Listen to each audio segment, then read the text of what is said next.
And moving on to more breaking news coming in. This is a CNN News 18 mega exclusive. As per top intelligence sources, the attack on locals, laborers and innocent women shows desperate Pakistan and these terrorists in Jammu and Kashmir wanting to disrupt peace in the valley after the killing of Lashkar-e-Toiba commander Usman. The terrorists wanted to make him a local hero through a hartal, which was shut down by the forces. So the attacks on civilians, a reaction to that failed plot, is what we're learning. I want to go across to Ishan Wani joining us with more details. Ishan, like I said, all of this is being seen in relation to what happened yesterday with regards to that encounter once again in downtown Srinagar, in which a top Lashkar-e-Toiba commander was neutralized. Tell us about this planned hartal, how that plan really failed, given that this perhaps is the link that needs to be probed in detail by the security forces now.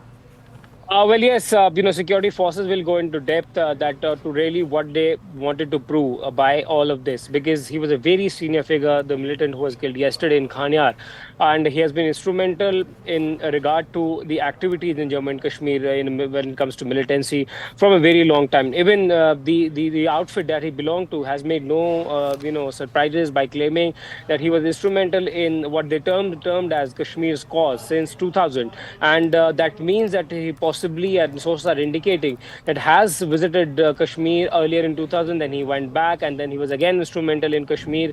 So he was a senior figure for them and very close head of several top leaders of these outfits. So his killing has resulted in a big blow to the network in Kashmir and their attack strategies, because he was the one, according to agencies, who was strategizing the attack, and this is possibly a retaliation of that particular encounter which came yesterday, to show that they are present in Kashmir, that they are very much present in Srinagar, and to show an attempt to show that they could carry out attack at will. But forces maintain that this was a situation where a lot of crowd had gathered, and it was not possible. It is not possible to search through everyone in this particular crowd.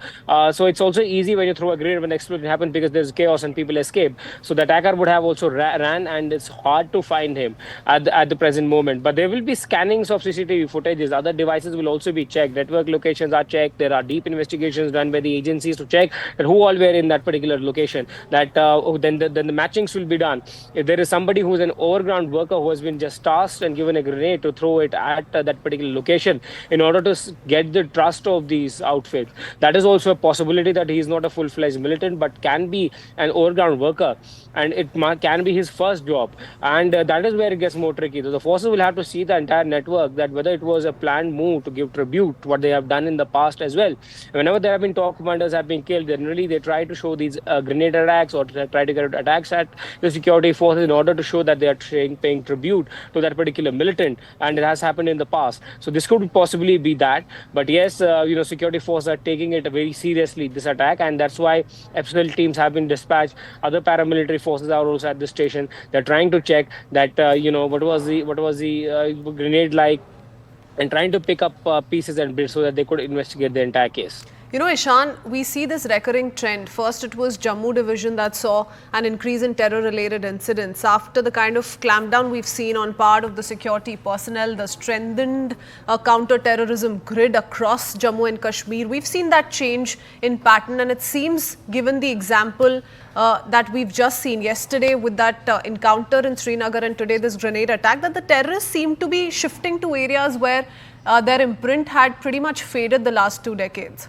Absolutely right. That is bang on, and that is what we have seen even in Rajouri Poonch.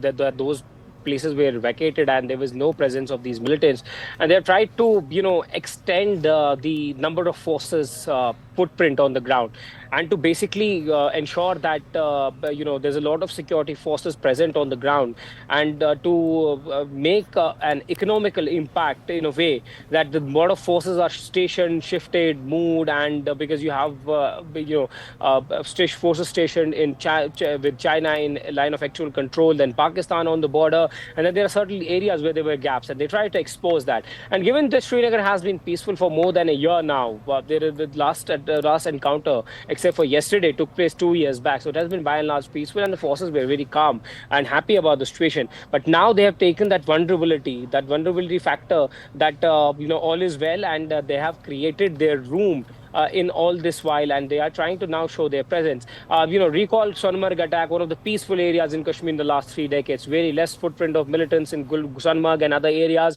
and even less joinings of locals. Even in the 90s, the worst of times. It's a tourist zone. Then Gulmarg happened, where they are coming down from the mountains, given the fact that the winter is around the corner, and during the winter time, it's hard to sustain in those areas in Gulmarg, where the temperatures can dip up to minus 20 degrees Celsius, and the line of control is also very near. Then attacks like these are happening, where encounters are taking place, attacks on security forces are increasing, attacks on non-locals are increasing, and that is the primary concern. That how to get hold of the situation, because at the night time there's not a lot of patrolling that takes place, because what one source termed as there's an exertion, because forces are deployed during the daytime at a certain important location. They are even deployed during the night shift, but there cannot be a 24-hour shift at all the locations, because there's a night time also when these militants have taken advantage of. They try to carry out attack after 8 o'clock, when the forces presence is less on the ground and they can move freely.